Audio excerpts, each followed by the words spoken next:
Hi everyone, I'm Ermanno Petrocchi, a PhD candidate in AI ethics at the University of Macerata, and welcome to my 6th class of the course Technology and Digitalization of Civic Participation. I'm going to share the slide of our class and then we can start.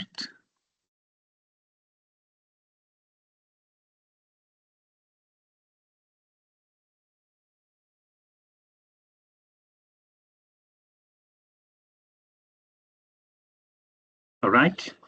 In today's class, we are going to talk about generative AI, deepfakes, and democracy. This is a summary of the class. I will introduce the concept of manipulation by generative AI systems, and then the concept of deepfake.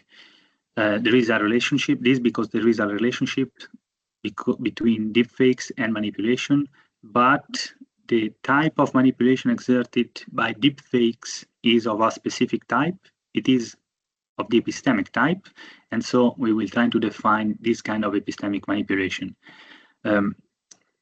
This because the peculiarity of deepfakes is their epistemic impact, and so by analyzing the epistemic impact, we can understand the type of epistemic manipulation and also the consequences, the epistemic harm and implications derived by the epistemic manipulation of deepfakes.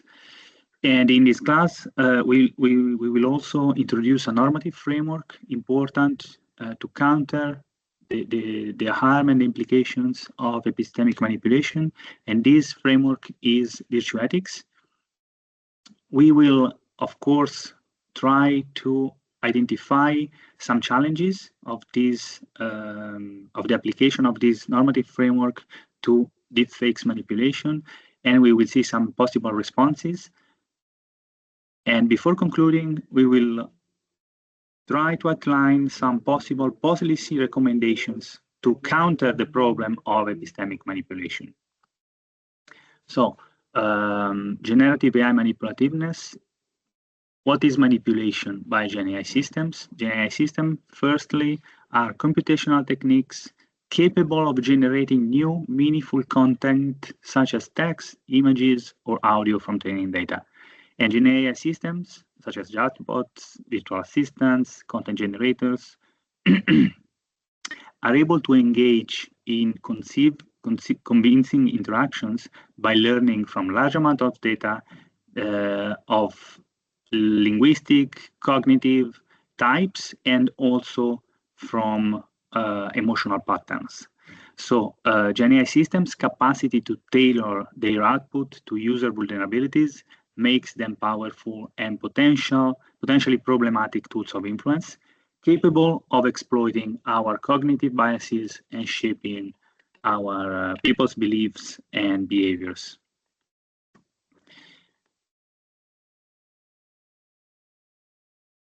It is important to affirm that AI manipulation can be both intentional and unintentional. Intentional when designers and operators consciously deploy AI systems to influence users' choices. For example, as it happened in disinformation campaigns or political micro-targeting. But AI manipulation more often arises unintentionally because systems like recommender algorithms that are optimized for engagement are able to learn and reproduce manipulative patterns in training data or exploit cognitive biases without their creators' foresight. And so AI systems are deemed manipulative in this sense, and GenAI systems are said to aggravate the risk of manipulation that is already associated with traditional AI systems. But how can generative AI manipulate? And there are three main ways: extreme personalization of content, as chatbots, for example, adapt their answers in a very persuasive way. They can influence our emotional decision-making with messages designed to provoke strong emotions such as fear, anger, or excitement, or through the creation of false but convincing content. And these are deepfakes, and deepfakes are the topic of our class, and we will focus on that. What is a deepfake? On the right, you can see a very famous video with the Italian Prime Minister kissing Elon Musk. And as you can see, this is very convincing.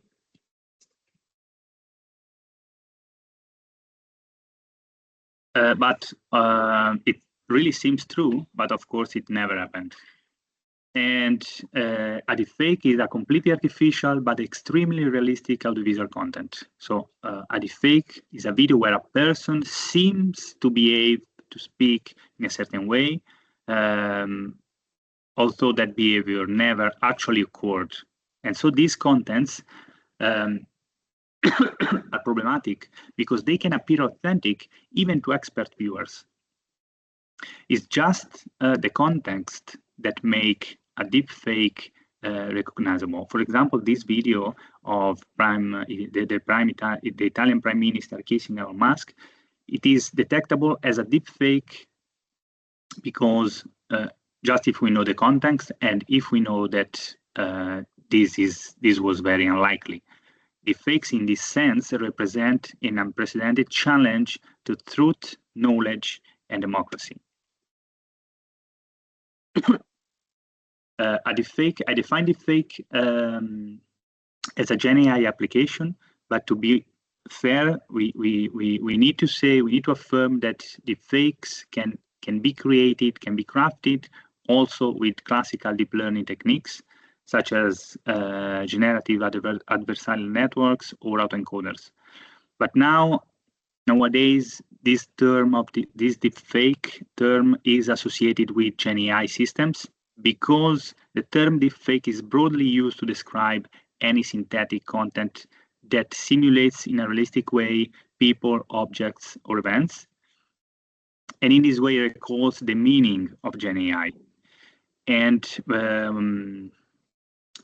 there is also another reason that is new technologies such as multimodal architecture and generative AI models more broadly have greatly increased realism and the impact of these kind of deepfakes.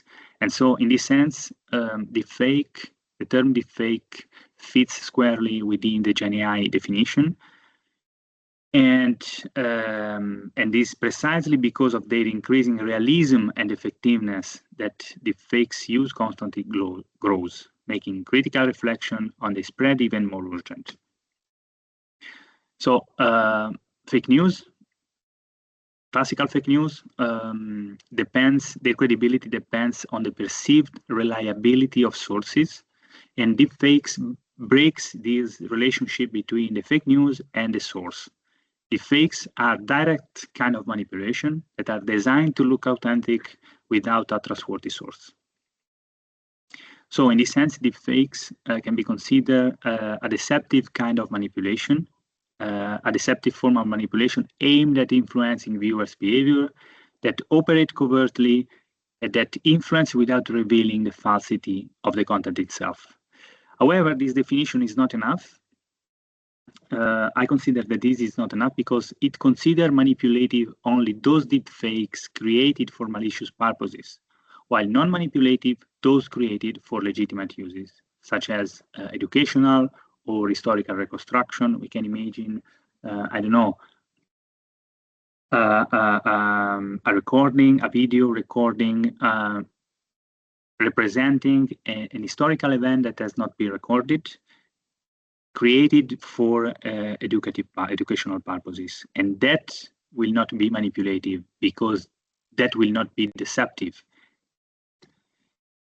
And this brings us to the distinction between legitimate uses, such as immersive learning, creative expression, and assistive autonomy. Immersive learning means that historical figures are brought to life to narrate events and explain concepts, while creative expression refer to expanded artistic possibility in film and visual arts.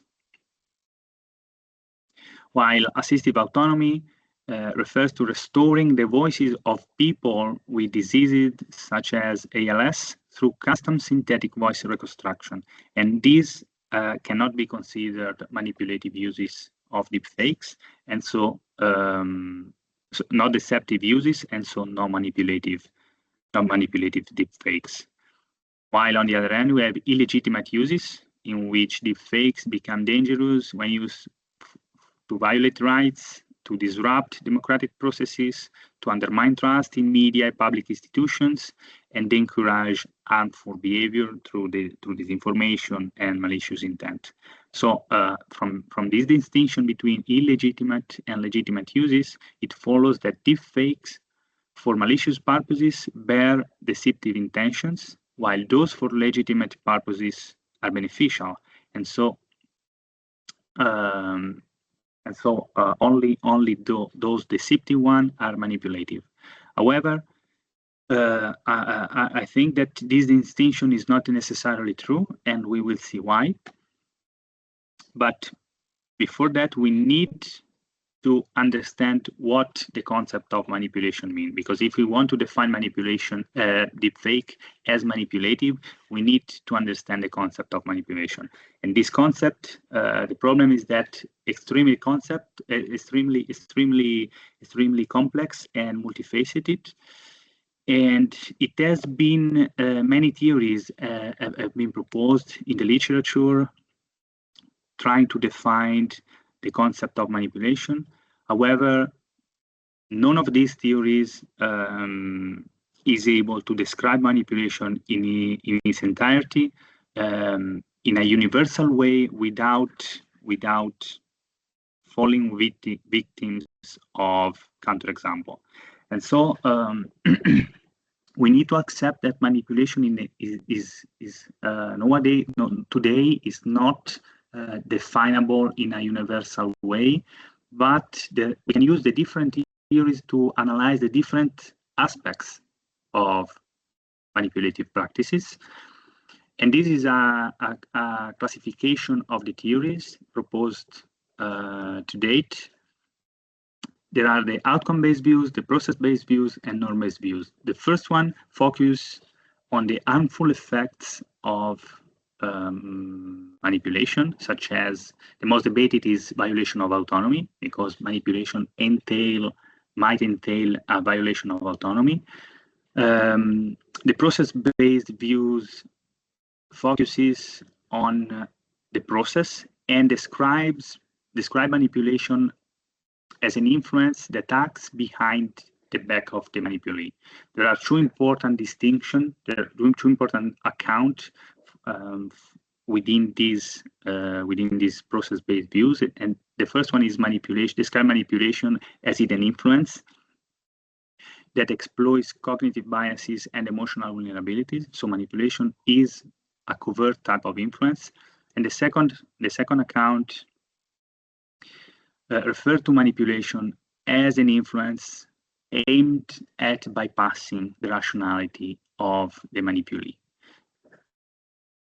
The third approach refers to norm-based view, according to which manipulation breaks the norms of ideal communicative interaction. An example of this is the indifference view proposed by Clank in 2022, according to which manipulation occurs when the manipulator is indifferent to providing reasons for the influence they are exerting. So the interlocutor of the manipulator is not provided with the reason of the influence they are being victim of, and so this doesn't respect the norms that should guide a communicative interaction between two people.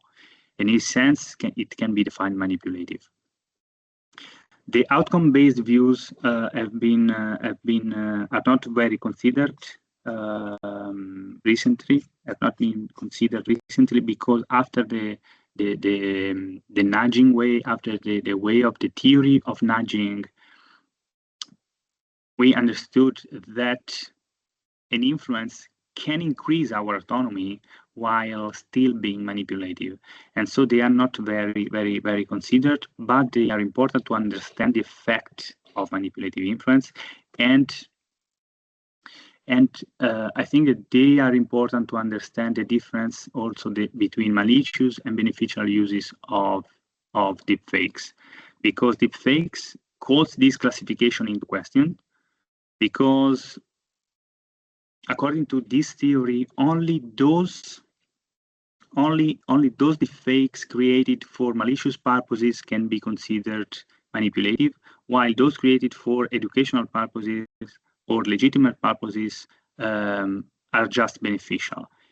But I think that this is not entirely true, and we need to focus on the epistemic impact of manipulation. In this sense, I want to recover, I think that it's important to recover the outcome-based approach, but the harm doesn't concern a violation of autonomy or a diminishment of the decision-making capacities, but the people's epistemic agency. So even legitimate deepfakes, such as educational or historical reconstructions, share the same condition of possibility as deceptive ones. So we can create a deepfake for a legitimate goal and for legitimate purposes by using the same technology and in the same way. So the very existence of illegitimate and legitimate deepfakes undermines the epistemic strength of the visual medium. This harms our ability to form justified beliefs and weakens trust in the link between representation and reality. And we'll see why, because deepfakes undermine trust in the entire information system. Deepfake not only leads us to make wrong choices, they also damage our capacity to know. And this because today videos carry less information than in the past. A video can be considered informative only if it gives good reasons to believe the event represented truly happened. An example is that a video showing a politician taking a bribe could justify the belief that the politician was actually corrupted. Deepfakes today break the link between truth and media content, because if we see a video of a politician taking a bribe, we cannot justify our belief that the politician is corrupted, because that video can be fake. So authentic videos may look fake and fake videos may look authentic. And the result of that is that even true videos lose their demonstrative power. And so, of course, there is a spread of false positives that impair our ability to trust audiovisual representations. And there are some consequences, such as epistemic cynicisms. That is the constant possibility that even authentic content are perceived as potentially false. And this generates an attitude of generalized distrust. So individuals develop a tendency to be suspicious of every source, even those traditionally trusted, like professional journalism, for instance. Another consequence is the epistemic arrogance, because people overestimated their own capacity to detect deepfakes. And this attitude encourages a closure towards confrontation with experts, fact-checking tools, or forms of collaborative verification. A third consequence is epistemic laziness, because the increasing difficulty of distinguishing true from false content reduces the motivation to make verification efforts, which are ever more required. And the burden of checking the authenticity of content appears in this way increasingly heavy. And so we can understand that information depends on the observer. The information value of a video is not absolute, but depends on the epistemic position of the observer. So if a user cannot distinguish true from false, even real videos lose informational values. And transparency in this sense is not enough, because what is needed is a public that is capable of decoding content. And since audiovisual content is no longer epistemically reliable, solutions cannot just rely on technicalities, for instance, anti-deepfake algorithms, and cannot rely on legal fixes, such as the possibility of labeling deepfakes content, GenAI generated content. A deeper change is required.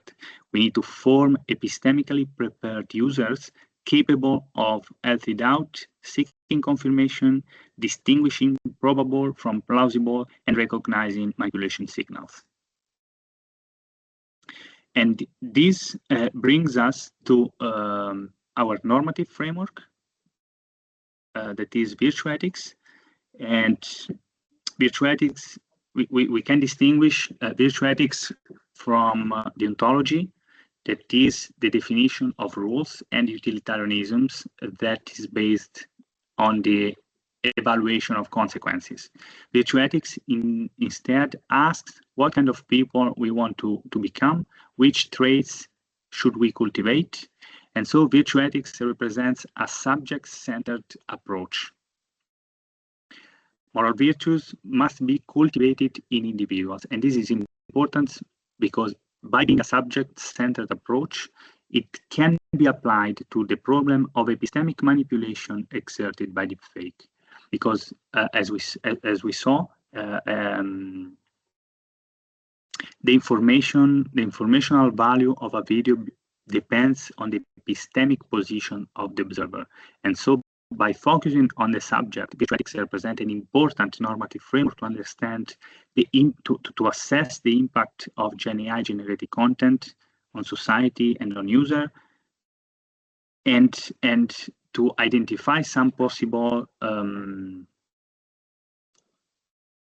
ways to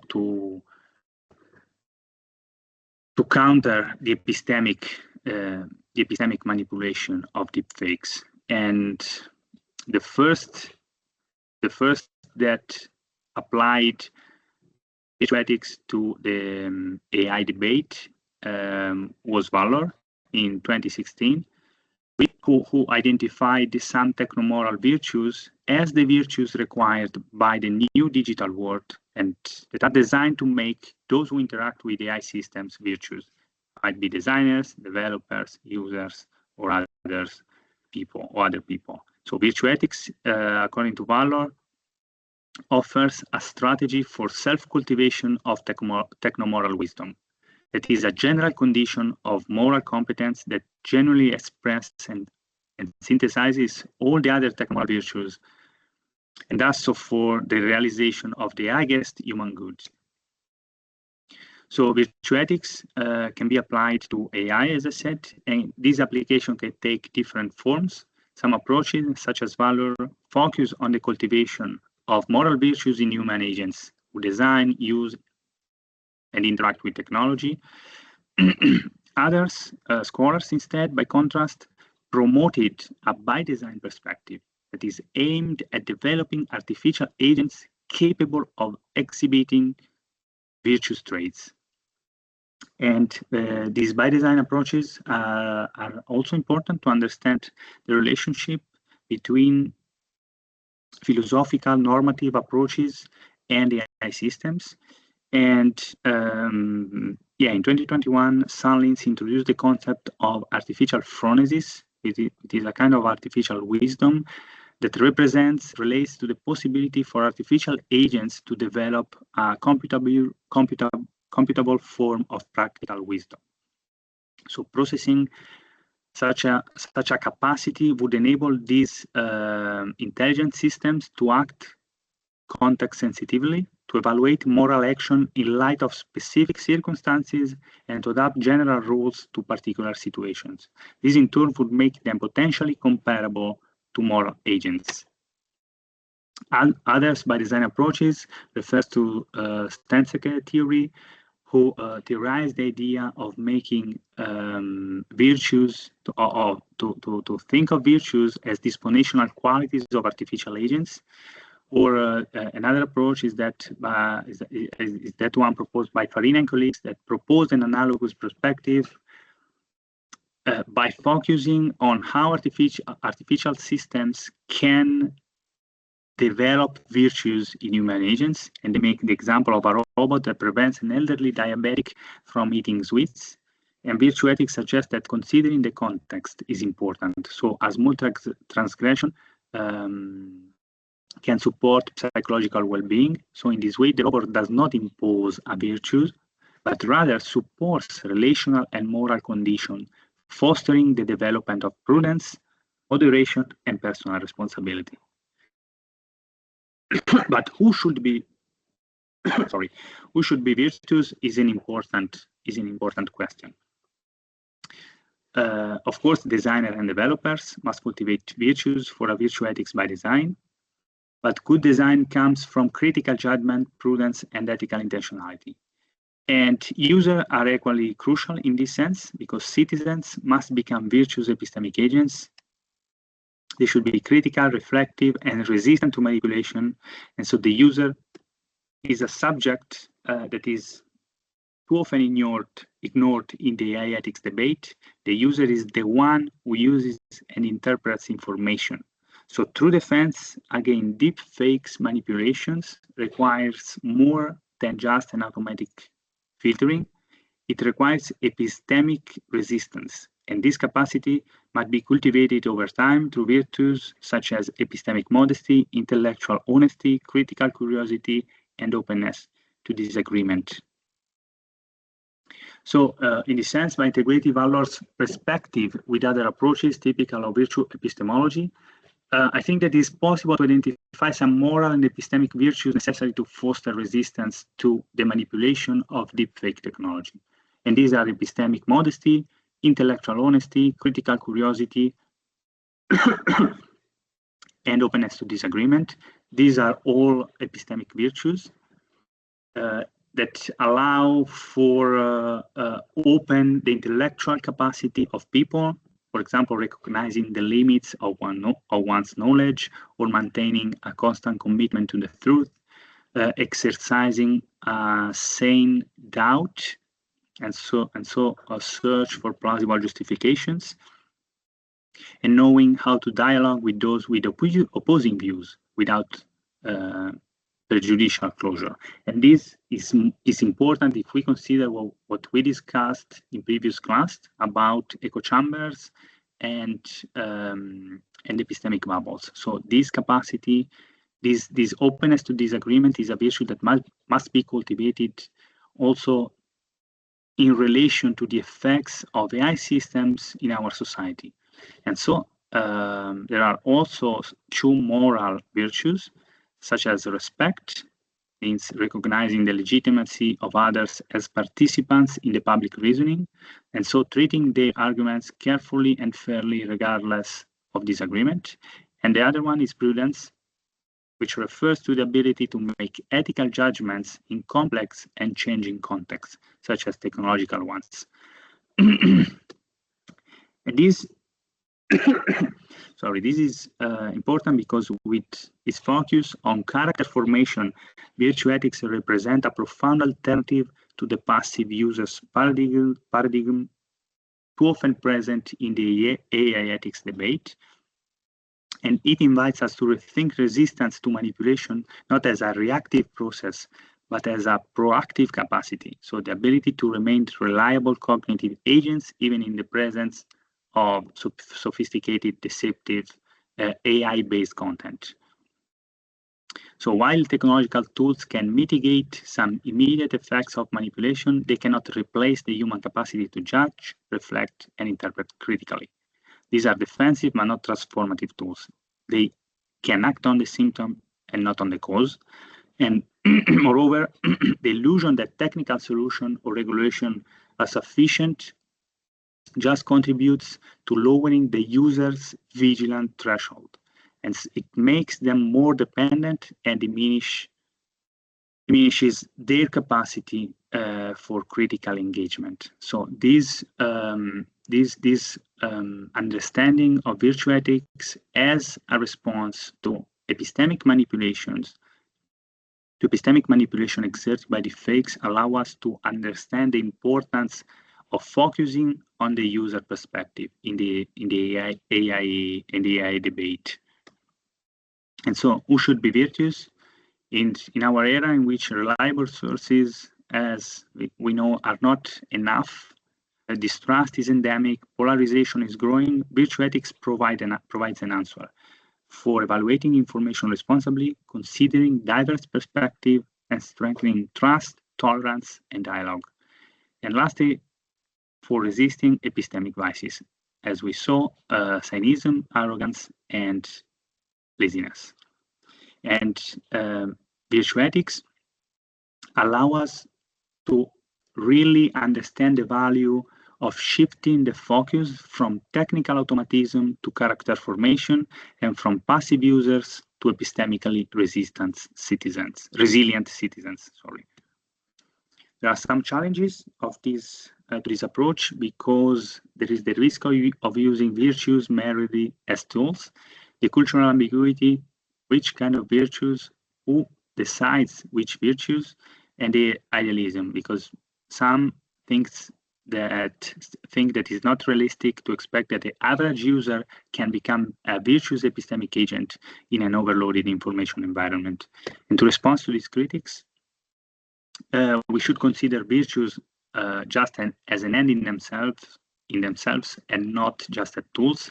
And of course, through this argument that started with the identification of epistemic manipulation exerted by the fake and the virtue ethics as a normative framework to answer to this problem, to cope with this kind of manipulation, we can see virtues just as a mere means to counter epistemic manipulation.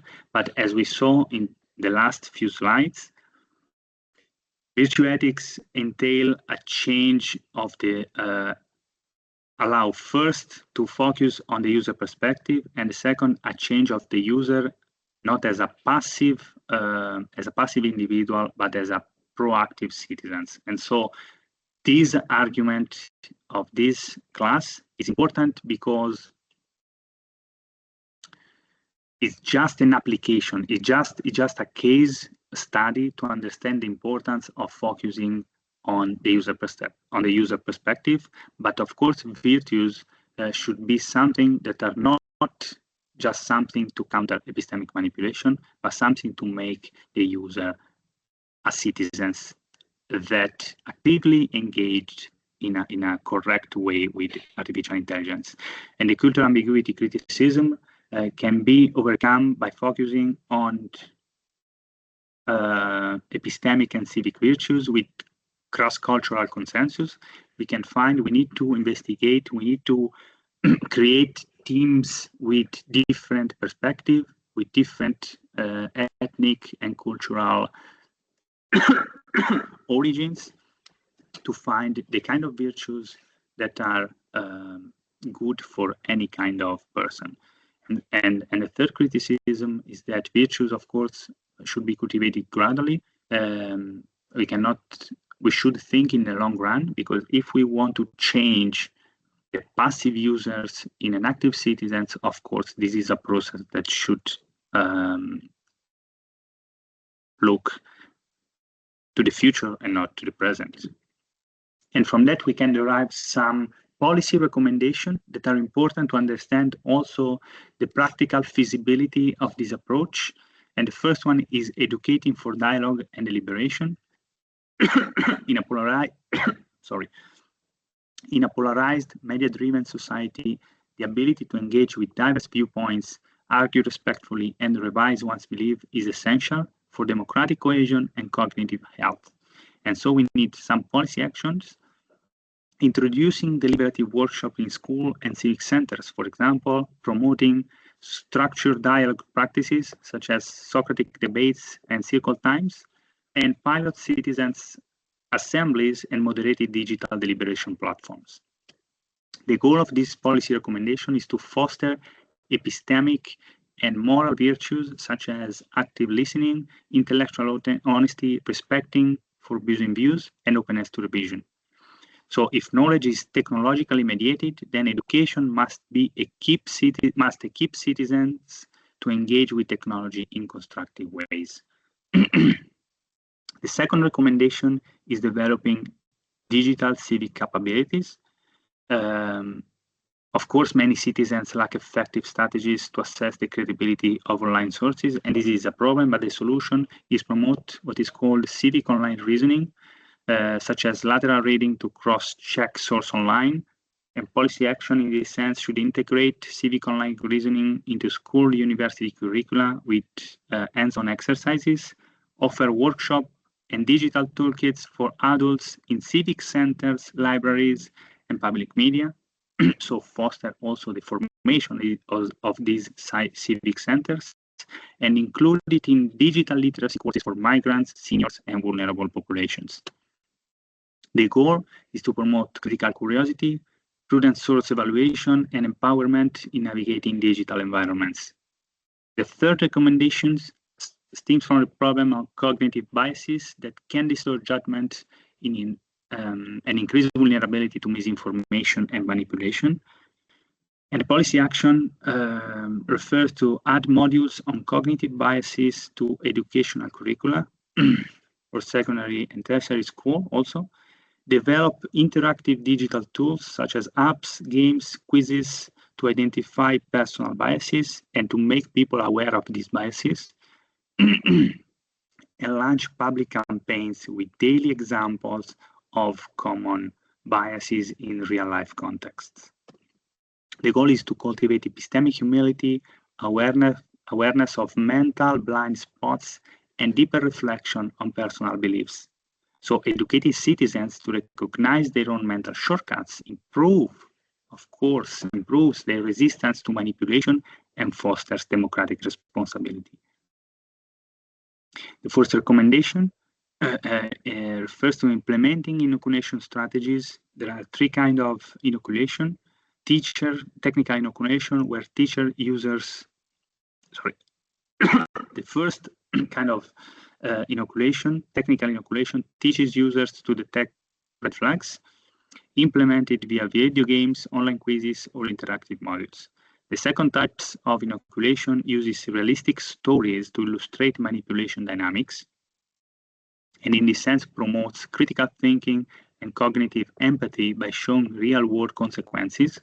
And the third type of inoculation is motivational, that encourages users to feel responsible for the truth they share. And this is extremely important today.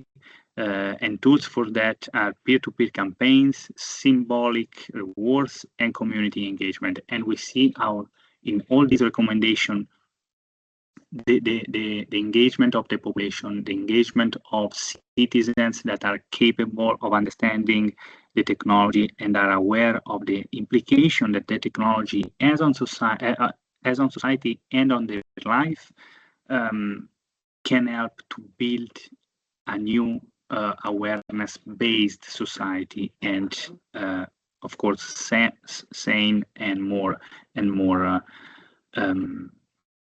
prepared society to interact with technology. And the goal of this fourth policy recommendation is to build cognitive immunity against manipulation before exposure to disinformation. So debunking in this sense helps users recognizing common disinformation techniques and strengthens mental defenses.